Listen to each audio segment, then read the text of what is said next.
Good morning, guys. I'm going to be doing stuff a little bit different here. You can take it as sort of life of a tennis pro. So that's why it's still dark out. I'm driving on my way to do some coaching hitting sessions this morning that you'll get to see. And, on my way, I want to talk a little bit about, my social media posts lately. And I like to take, the pros and sort of teach off that because people tend to care more, about the pros, which makes sense. And one of the things I wanted to talk about a bit was how I use old school players and compare them to new school players. And, a lot of people love it. A lot of people hate it. But the reason I do that is for myself as well as my players. So, as a coach, it's funny, I've gotten so much better because I've been trying to find ways to improve my own game just to become a better coach. And it has. It's improved my game, and then I take what I've learned and I teach my players that. Because a lot of tennis, you guys know this, 85% of it is mind and heart. It's, do you make the right decisions? Do you compete for every ball? And that makes up a lot of it. But one of the videos I want to talk about is like one of my first. If you go check it out, it's Connors versus Agassi at the U.S. Open. I forget what year it is. My tennis buffs will know that. But Agassi got a set taken off him from Connors. And when they say the players can't compete that were old school, I really tend to disagree there. And I saw, or I posted in this video about how Connors, he was really good at taking the ball early, redirecting pace, and when he redirected the pace, he was able to push Agassi around. And I know Agassi won. And I know a lot of people are like, oh yeah, Agassi destroyed him. It was 4 sets. So if you can take one set, you can take, another set off him. He just so happened wasn't able to do it. But now I take that, to my own game. All right, so I'm not the biggest hitter. I'm 5'6". You'll see that in the hitting sessions.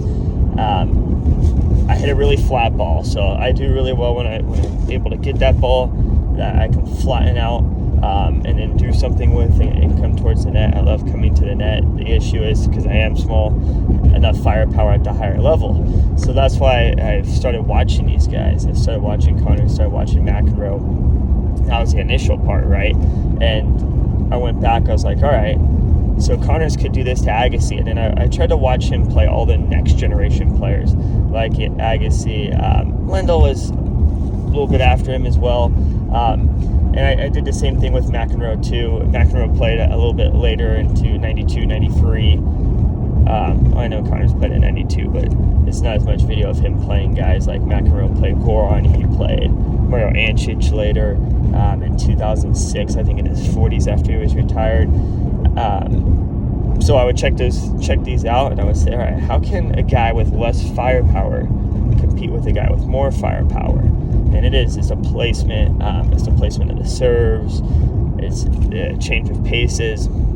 And so that's what I think about. And then when I'm playing, and I'm hitting and I'm doing these hitting sessions, I think about, all right, timing the ball earlier and doing all of these different things. So now I'm just about to the courts here. So you'll see me on court doing some hitting. I don't know if I'll film the whole thing, but I'll film quite a bit of it, and then I'll catch up with you guys later. Hey guys, checking back in. It's now dark again. It's the evening. Had some technical difficulties. Filmed something earlier on my way back, but it apparently didn't pick up. So just going over the hitting sessions this morning.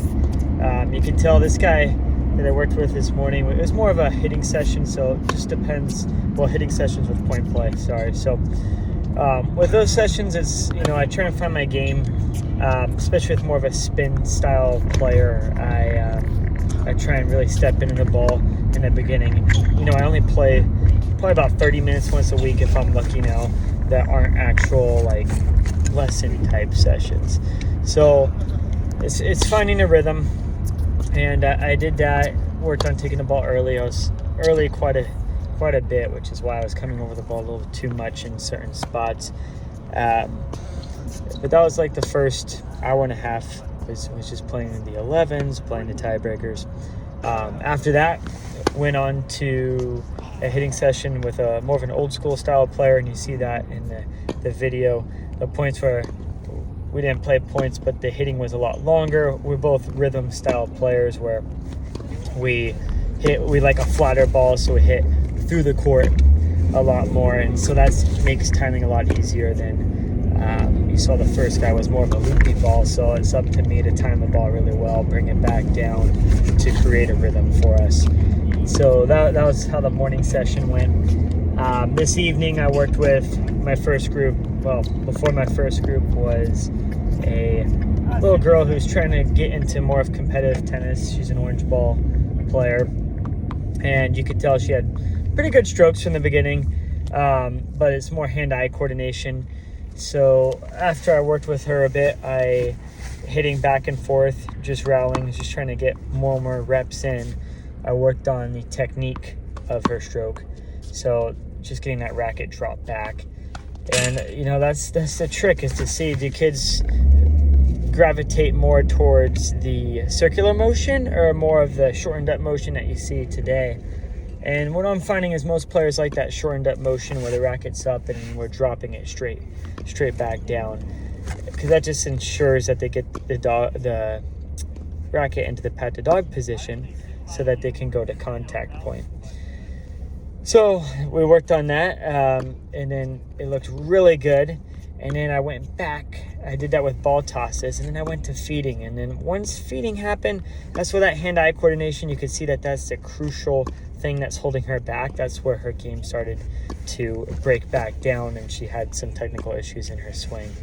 And of course, that's on every level, right? How quickly can they move and get set up? But with younger ones, you really don't know what they're capable of until they start building that hand-eye more and more. So from there, I worked with the high school group. In the high school group, we worked on timing the ball and going flatter through the court. A lot of these kids struggle with knowing where their racket is. So they in today's generation, they tend to see copy what they see on TV. So they take these huge, big cuts at the ball, big topspin swings, but they don't know how to control it. So again, that's why earlier this morning I was talking about the old school tennis and McEnroe. I agree with what he said, which is a lot of it, the art of it is lost. They need to focus when building the fundamentals on how to time the ball going through the court. So I was working on how to flatten it out, let the ball sit at the apex and go through it, making more of a straight line so that they can get in better rallies, and then go back and to slow down the loop and brush back and forth when they were working on consistency. So that was the high school group. And following the high school group, I had the advanced green ball group, which is your 10 to 12 year olds. And again, similar thing with them. We worked on taking the ball early and capitalizing on the points. So once they took the ball early, we fed it inside out and cross court, where they're able to hit to the corners just in the service boxes and get to the net. I did not get footage of that because my phone's been acting up, so I'm hoping to add that next time tomorrow, and we'll see how that goes. But that was a day. I mean, a bunch of different groups, a bunch of different things, but it always comes back to the basics. So tomorrow I'll start up again, 6:30 a.m. again. Got a point play session, hitting session with points, followed by a former collegiate player who's in his 60s.